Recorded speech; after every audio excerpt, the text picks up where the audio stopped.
ens posem? Miquel, com ens posem? Sí, ¿Sí? ¿Cómo? No sé, ¿dónde? No hay un orden. Miguel. Opa. Como sea.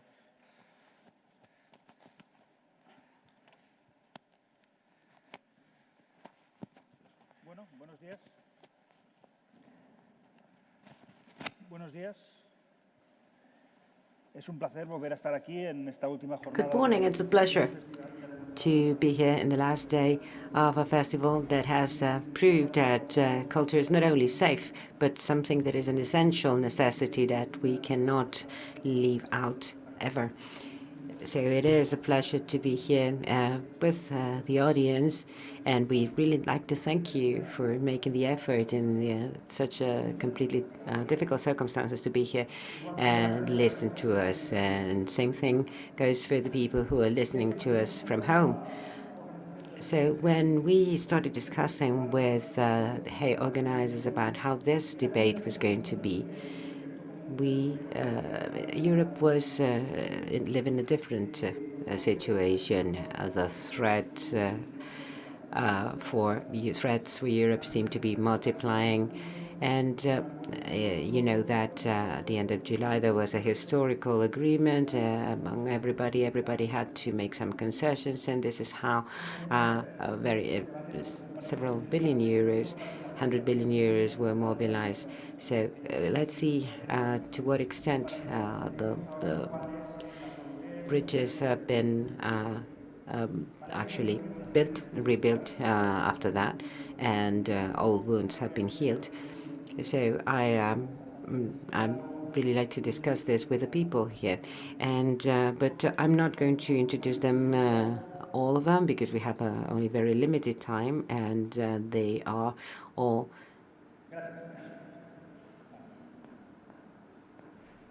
Thank you. Very experienced journalists. Some of them have published essays that you can find here in the Hay bookshops. And here, to my right, Enric Juliana. He is Deputy Director of La Vanguardia. He is here at the Madrid delegation. Then Francesco Olivo. He is a specialist in international affairs from La Stampa, Turin. And then Manuel Carvalho from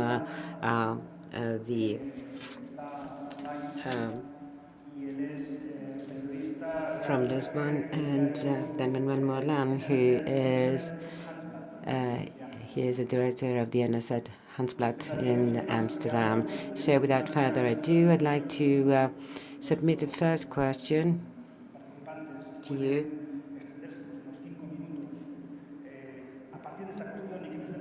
And here, our journalist or guest can probably say a few words about this issue, about these. So the consequences of these historical July agreement, now that a few months have gone by, do you think this is a good solution to solve the economic and health crisis created by the pandemic, or do you think that it actually did not help much because the expectations were much higher? Let's begin with Enric Juliana from La Vanguardia. Thank you. Well, good morning to you all. Thank you for being here. To give you a quick answer, yes, I think the July agreement is a good agreement, although I'd like to make clear that in my point of view, it was not a charitable action by the Central European countries vis-à-vis those poor people in the south, but it was self-defense of the European space. And why? Because of something that I think it's quite visible and quite real in the Southern European societies, that the fact that there is a great risk that an expansion of the crisis could actually lead to a breakdown of the common space of this European space, with the terrible consequences it could have had on the geostrategical point of view. that some things have happened in the last few months in the Eastern Mediterranean that show us what a breakdown of the European space could look like. It would not happen overnight, of course, but this would be a deterioration process that, to some extent, it has already begun. It would mean a reshaping of politics worldwide and on an international scale. And those countries who are strong and have a clear geostrategic vision, that's the case of Germany, even though they never wanted to be imperialistic in their political strategy because of historical reasons that we all know about. But and they have actually taken this into account, and it is quite understandable in a way that other smaller countries in Europe who are less involved in these continental vision and who are more looking out for the chances and opportunities in the international arena. This is why they have been more reluctant, because it's not easy, and it's still not easy to convince all the different public opinions locally about the need of making these efforts, because all agreements, all consensus that require making transfers of resources are never easy to adopt, mostly during a crisis. Society thinks, well, why do I have to transfer part of my resources to other people if I'm actually quite concerned about what I have? In the case of Germany, I think it is quite interesting to see how the European agreement had and still has some approval rates of 55%, which is quite interesting. It was not easy at the time because important sectors in the German society have actually understood that these transfers were actually positive for the good of Germany itself in the future. And in smaller countries, maybe these paradigm is more difficult to explain. But I still think it is a good agreement. Francesco, buongiorno, good morning. Thank you for having me here. I share this views. I share Enric's views. It's been a good agreement. It was anything but easy to reach that agreement. And first of all, I'd like to highlight the fact that this agreement has changed the dynamics in Europe and the different alliances in Europe and the dynamics there, because all countries, Portugal, Italy, and Spain, have actually come together, have gone hand in hand here. And this might seem quite natural at first sight, but it hadn't happened before. So in July, there was the first visit of an Italian prime minister to the Moncloa Palace in many, many years. I think it's more than 10 years. Even, I mean, it could appear something natural, something very, that the Italian prime minister visits the Spanish prime minister, but it hadn't happened for 10 years. They only met in European summits. And with the Portuguese government, it's something similar, and with France as well. France has been the most important partner in the Mediterranean group, so to call it that way. And then I want to also underscore how the politics have reacted to this agreement. The day after the agreement, the Italian government they were really actually newcomers. They had only been there for 1 year, and they were the outcome of a very risky parliamentary maneuver, very Italian in a way, among two countries that hated each other, but then overnight they decided to join forces. Well, the government was putting everything at stake, actually. and the right wing parties were actually ready to attack. But, the day after, completely left unhinged all the far right in Italy, because they had their arguments ready, they had everything, they were ready to attack, and they were completely left out. And it's quite important in Italy because in Italy we have two right wings, well, actually three or maybe more, but but we have two that are actually what we call the far right, La Lega, Salvini, and Fratelli d'Italia, Salvini Meloni, and they actually split during the negotiation of the agreement, because Salvini's right followed, their usual motto, Europe is bringing us down, etc. Whereas the other Eurosceptical right, they belong to the same group as the Polish parties in the European Parliament. Well, they said, well, okay, maybe let's see how we spend that money. And well, this is another major issue that's decisive in my view, and it's everywhere, both in Italy and Portugal and Spain. So after this unhinging of the more Eurosceptical part of the country, the most populist parties, well, I think that's the most important consequence of the agreement. Bom dia. Manuel, bom dia. It's a pleasure for me to be here with you. To me, it's quite risky to speak Spanish, but well, there was no other way. I mean, there was no other way about it. I mean, if I'm here in Spain, it would be a bit funny to address you in English. I don't think it would make much sense. So this is why I'm speaking Spanish after all. Well, I think this question is quite interesting. I think it's also very interesting comparing what has happened this year with what happened in 2010 and 2011 with the debt crisis and how it was managed, the attitude, the behavior, the mindset of the main European leaders. Here, we've finally found the first response of the July Council and its decisions. I think there's been a great shift here.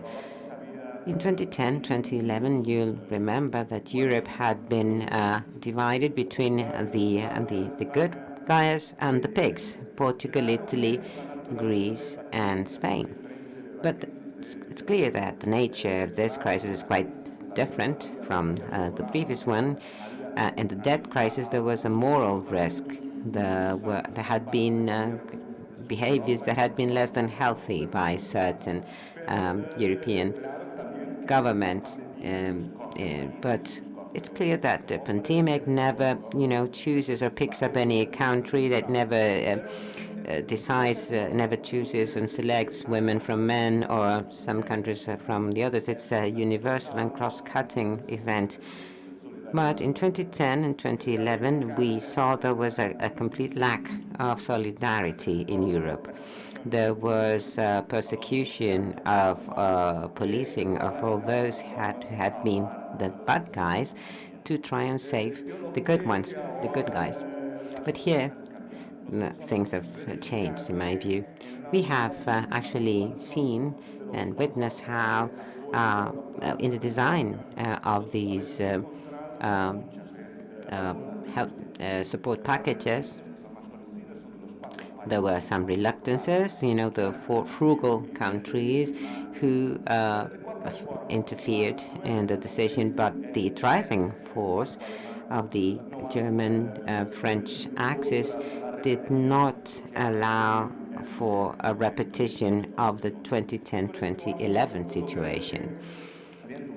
This is why, even though there are still many things that we still cannot understand fully, basically in its at the core, this agreement is a good thing, because it shows us a different perspective, a different will, a different concept of what the European Union is. Let me explain myself. In the last decade, last 10 years, the challenges coming from outside Europe have been very many. Russia, the ongoing destabilization generated by Russia, the growing issue with Turkey, the southern border problems in the Mediterranean, the threats stemming from globalization. All those challenges have placed the European Union before a completely different challenge, a completely different set of challenges and perspectives. And I think that the European leaders have actually understood the situation, have understood that if they're not able to generate a different level, a next level of cooperation, solidarity, and integration, they are going to lose the single market. And that was the single factor that was driving European leaders, the possible breakdown of the single market. And having in mind all the risks of globalization, threats from China, Brexit, etc., Europe has felt, yet again, the need to reshape itself, to reshape the continental economy. Let's remember the first the beginnings of the European Union, the idea to have a continental economy with a diverse and rich market that is able to allow the Union to stand any external shocks. And that initial idea was diluted through the years because of globalization. And if now globalization is a bit receding, then it will make it easier for Europe to recover that idea of a project that can both mobilize the wealthy and the poor, the East and the West, the North and the South.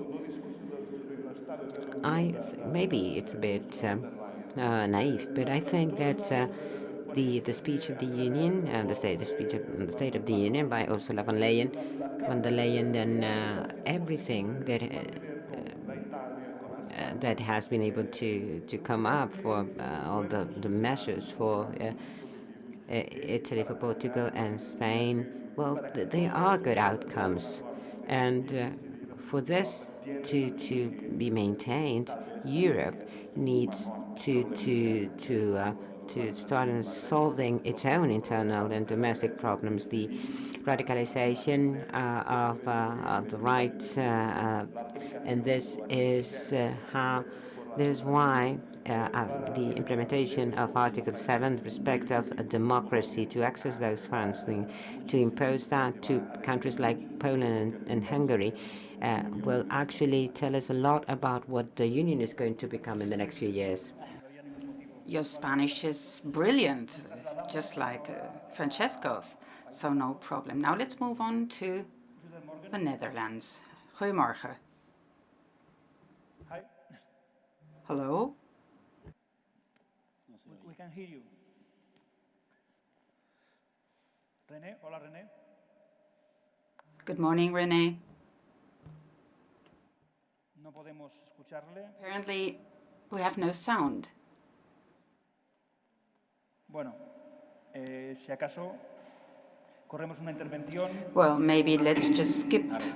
Well, apparently, they've fixed it. Thank you so much for having me. I'm so sorry that I can't be there physically with you in Segovia. Thank you. But seeing you're in the sites. I think for Manuel Carvalho, for you, it would be risky to speak in Spanish. For me, it would be a lot riskier still. So I'm expressing myself in English. I'm sorry for that.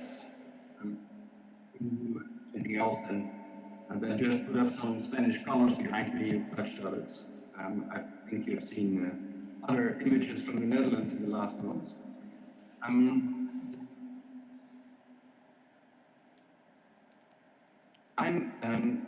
I agree with all the speakers before me that the July agreement was a good step for Europe. Europe gave itself room to maneuver out of this crisis, and also indicated something of a direction until a strategic understanding that things have to be done together.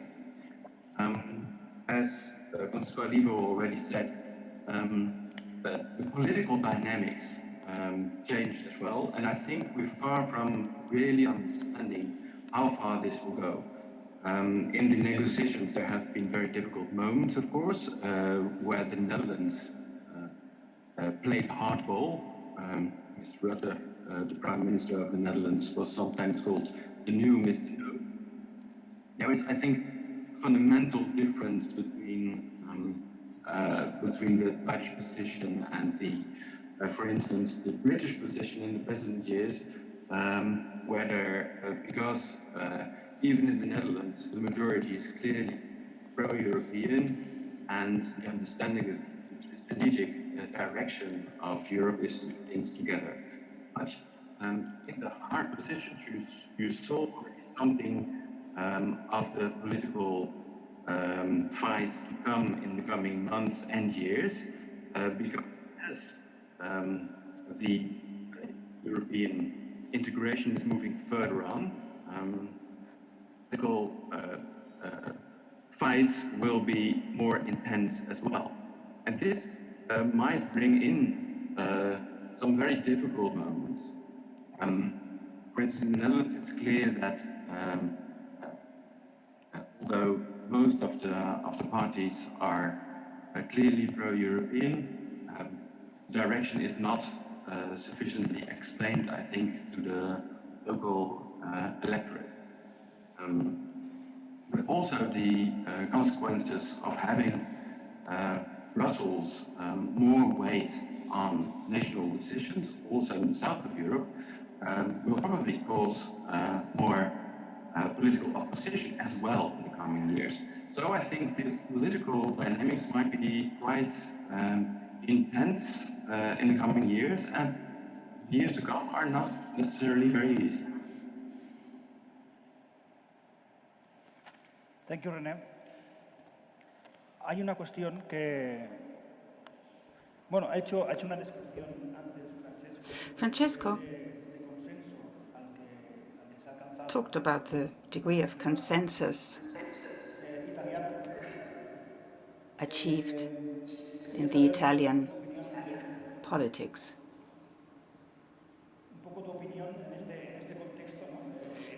Now, I'd like to ask you, how do you see this within the European context? There have been consensus in politics in Portugal, in Italy, not so in Spain, obviously, and I'd like to know, what's your take on this? Well, in the south of Europe, Portugal is the champion in matters of consensus. He's really leading by example. We all should learn. In Italy, things are happening. For example, in health, in the field of health policy, we're having new spikes of contagion. Italy has evolved much better than elsewhere. But we have the visibles and the so-called invisibles, and we need to pay attention to the invisibles. But there are certain lines of consensus. There are invisible pacts or agreements too in Spain, but in the case of Italy, these agreements have a better orientation. But we know, Italy and Italian politics are always spumante, are frizzy, and now they have this decision on the number of parliamentary seats, and elections are coming up in 7 regions, and also local elections in a number of places. So this might lead to a certain amount of agitation and movement in Italy. Let's see what's in store. In the case of Spain, I think the problem lies within what I would call the ferocity of the ambience in Spanish politics. We have structural elements here that are not easy to solve because they are rooted in the history of Spain more than many in Spain would like. And this crisis is bringing this dramatically to the fore. I mean, I don't need to elaborate. This is clearly visible. During the lockdown, we had a very difficult and tense times, politically very complex. If you want to govern this country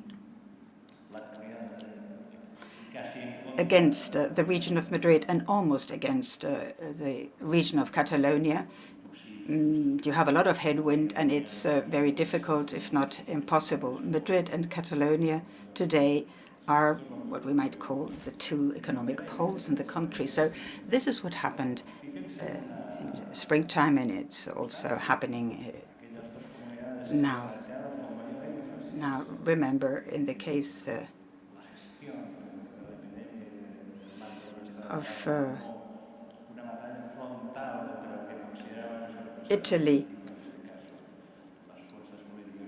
we had this. No, sorry. In the case of Spain, we've had antagonism in Catalonia. In July, we had some difficulties. Things are better now, but in tourism, this meant problems because some countries banned trips to Catalonia. This has evolved now, and now Madrid is bearing the brunt. So lessons learned in situations of catastrophe and epidemics. The best thing you can do is to cooperate, to promote a policy of unity. And this is what the center-right in Portugal has understood. It's not as if the center-right in Portugal is pro the left wing, not at all. But the Socialist Party, in form of the government of Antonio Costa,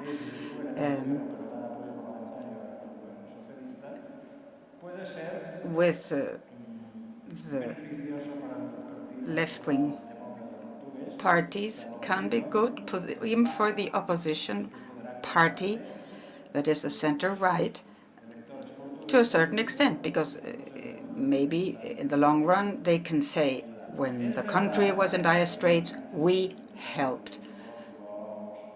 And before we started this meeting, I was talking to a Portuguese colleague and talked about something that's also happening in Italy. The president of a republic can mediate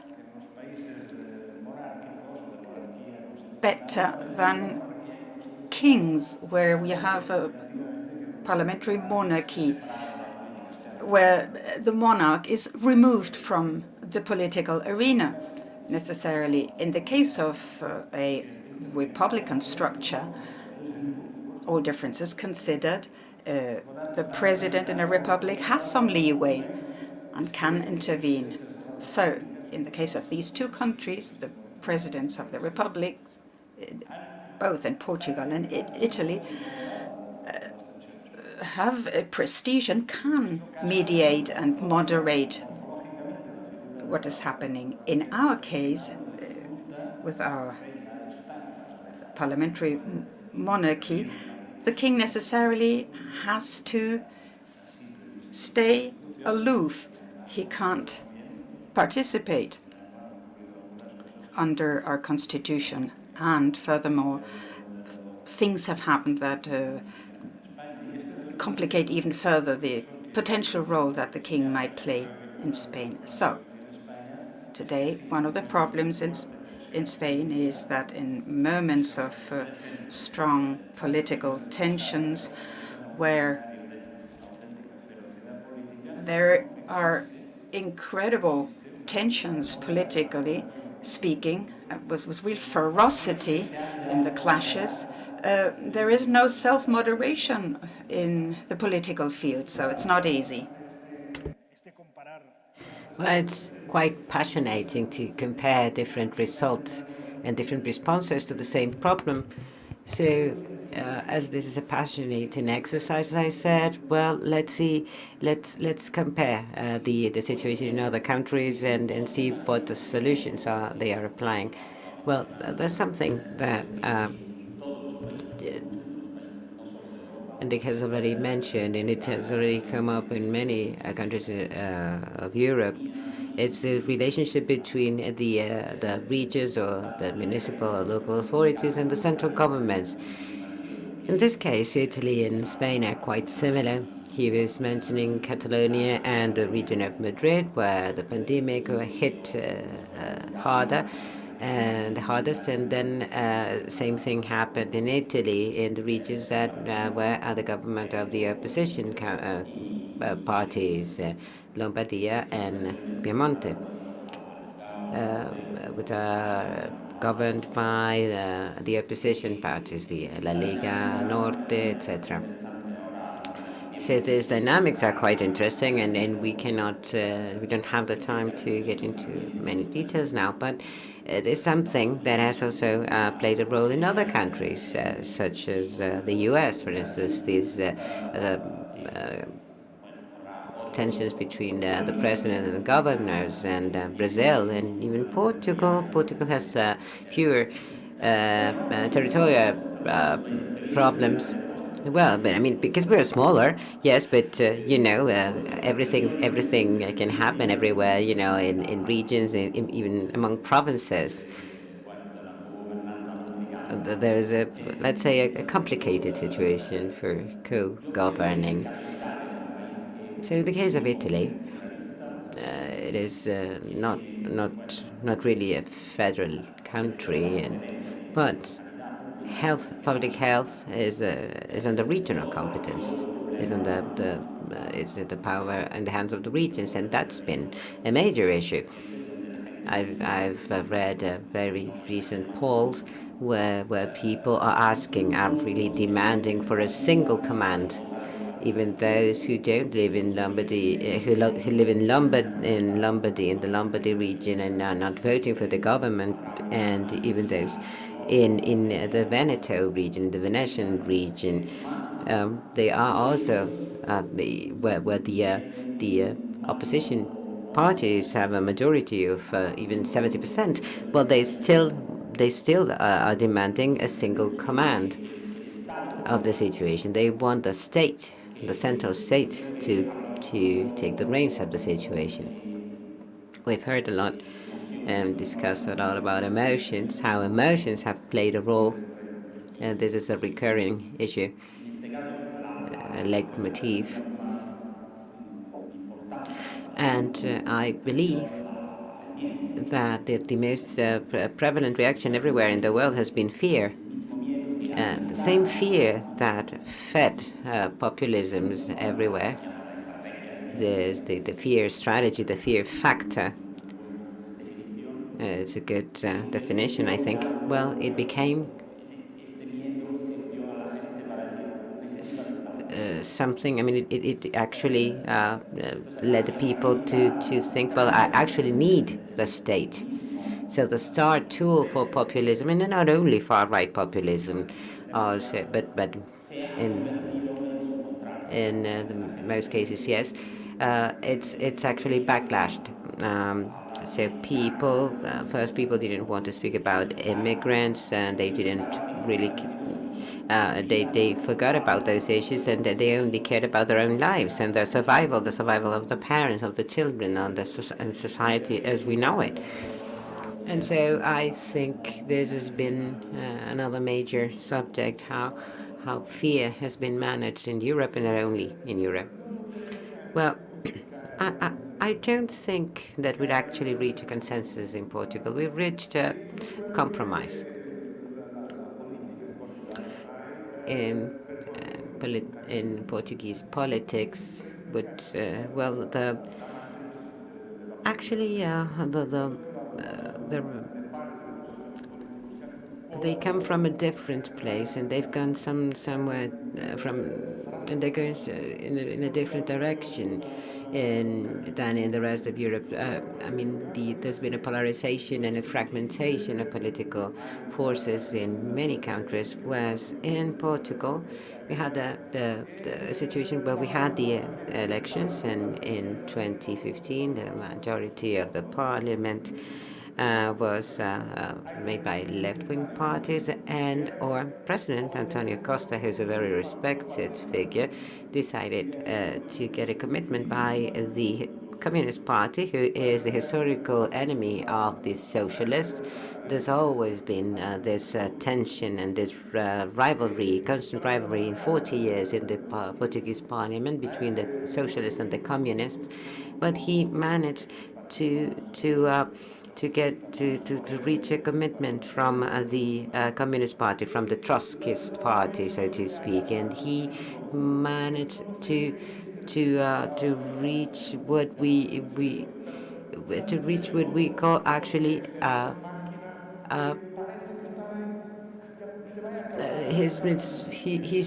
what he's made is something that is unstable but still manages to go on.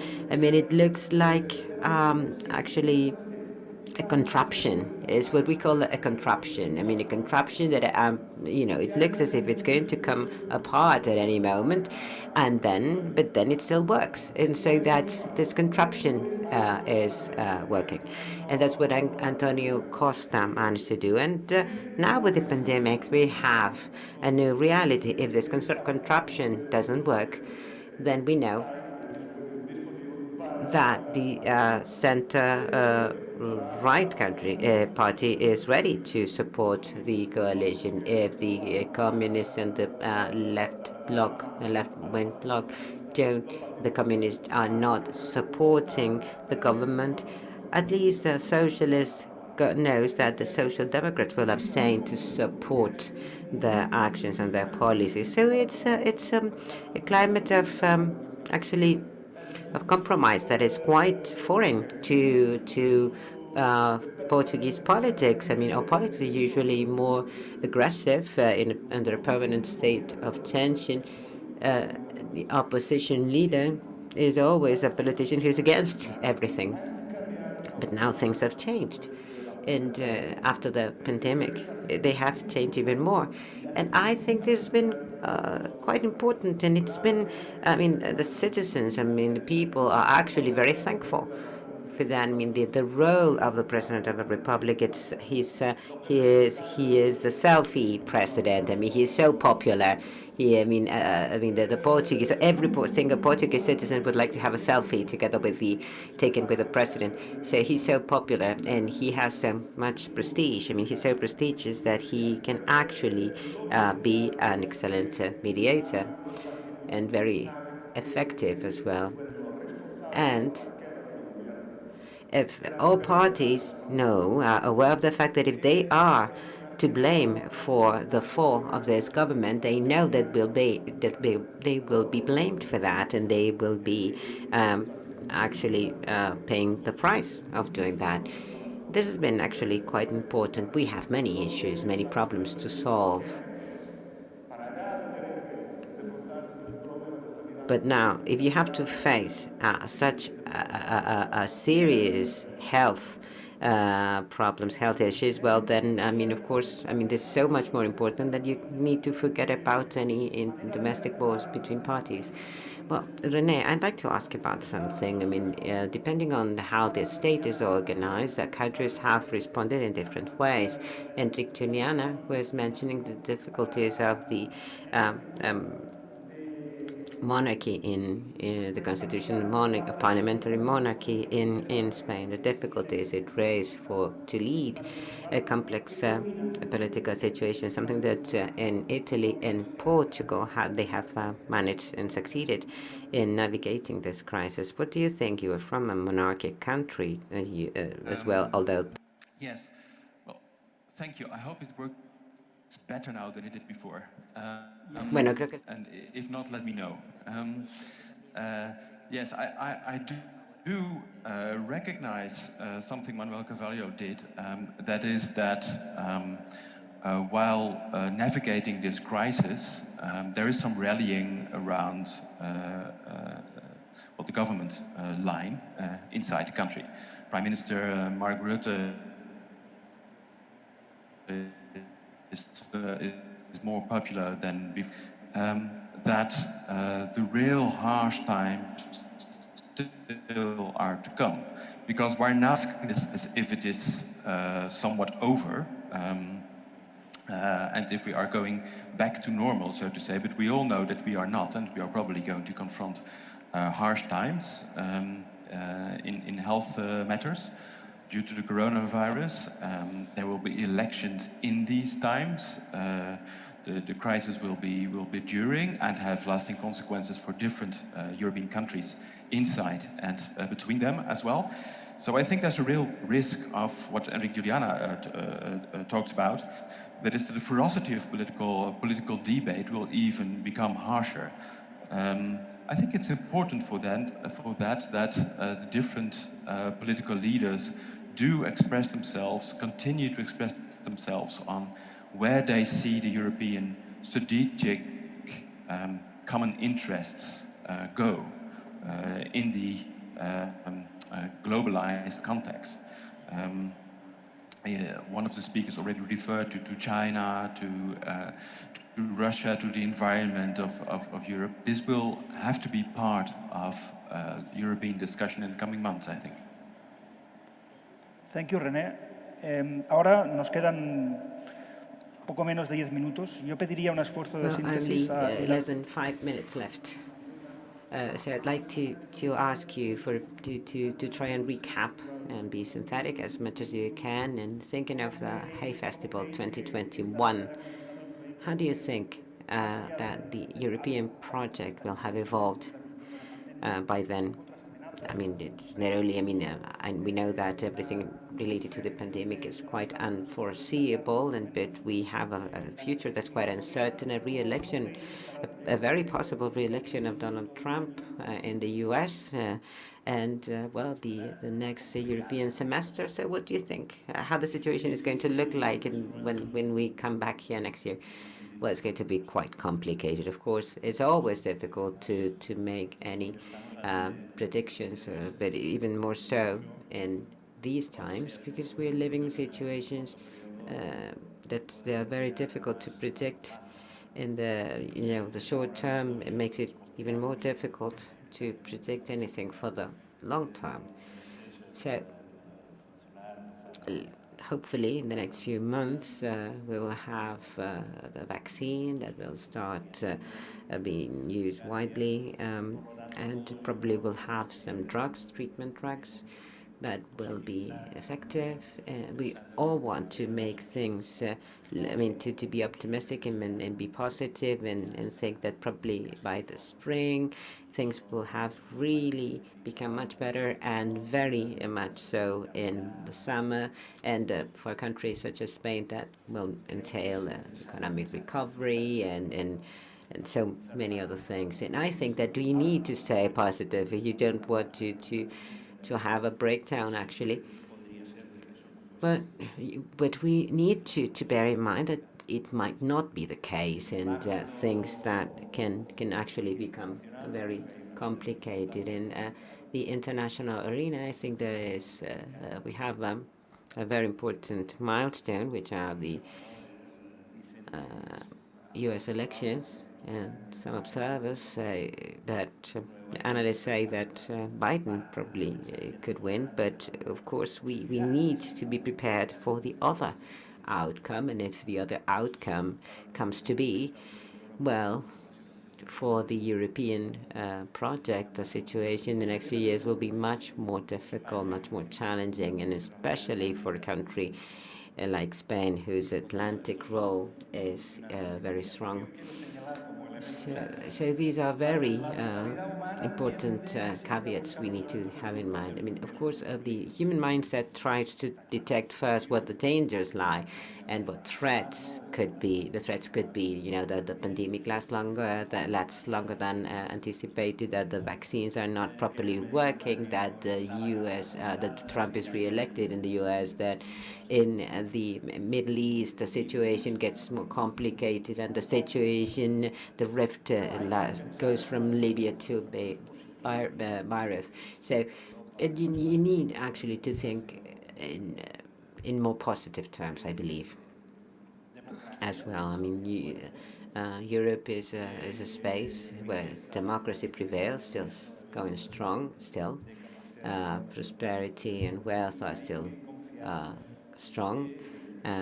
Innovation is also strong, and we need to trust in the civic force, the civic strength of the European population to navigate the situation. I think that the subjective, the individual role here is quite important. I mean, what you need to do, what you need to be doing in the meantime while the gods make their decision.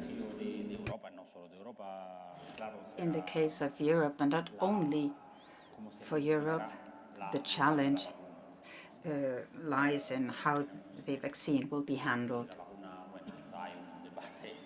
There is a major debate on the dates. 2021, during the first months, will the vaccine arrive? But then you have to handle its distribution and how the states are able to convince their people about the good in going for the vaccine. I think in Spain there's been a survey that shows that about 40% of Spaniards have their doubts on whether going for the vaccine or not, whether it is good for them or not. So there are many European countries, and even the European Commission are working on this European vaccine, because there is also a European one. So it is a matter of talking to the people and of providing the necessary volume of vaccine doses. This will be the major challenge for next year, apart from what you said, Miquel, the presidential elections, and then leadership in Germany also. Now, let's say the country that pulls more weight, and also France, for example. But I do think that will be the major topics for 2021.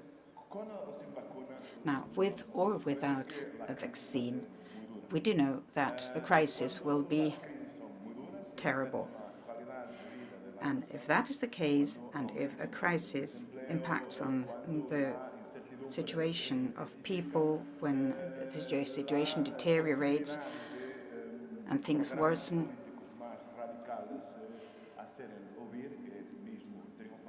it is much more possible that politics become more radical.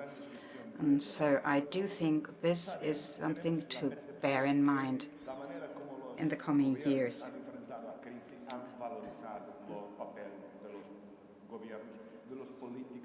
The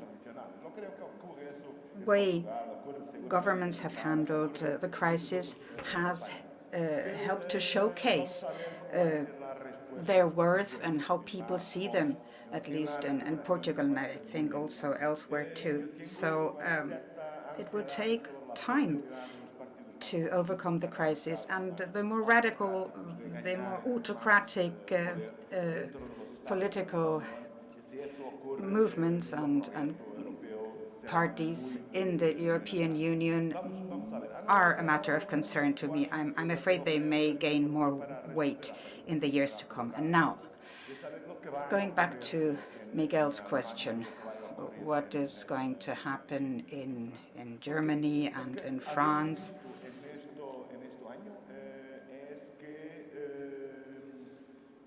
What we've seen during this year is that this combination of Paris and Berlin serves as a driving force. If this force runs smoothly, things go well.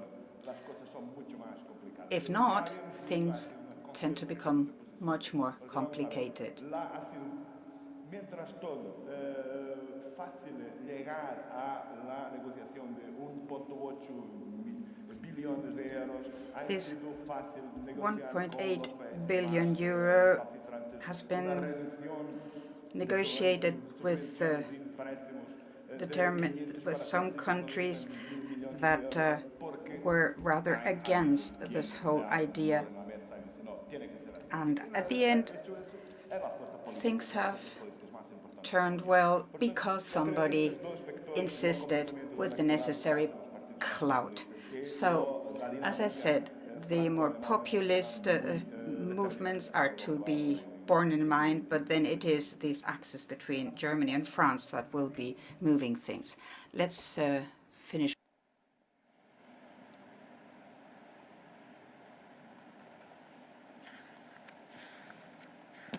No comparece de momento.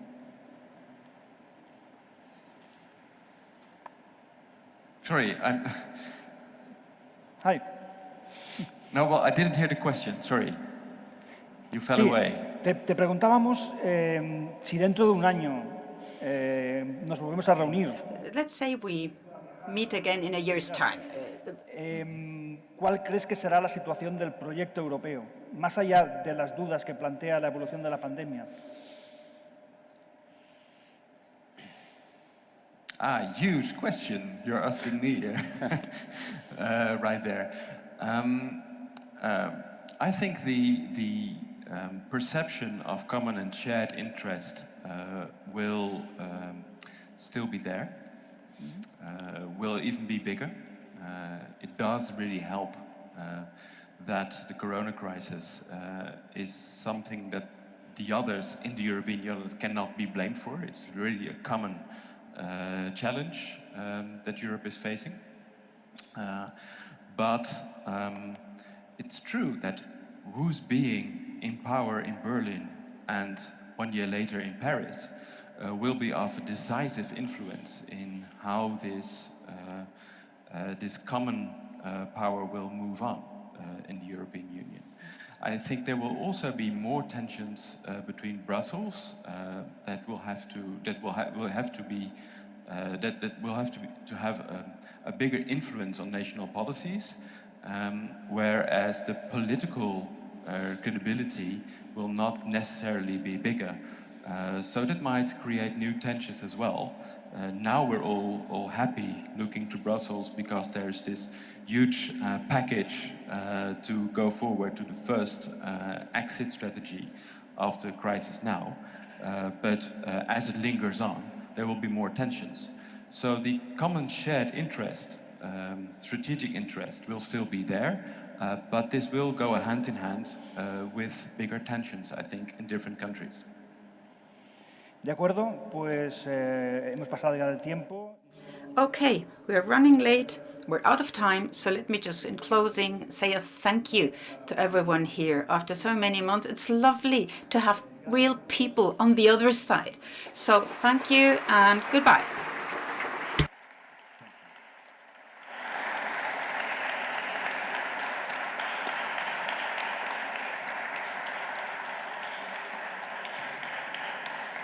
Sure.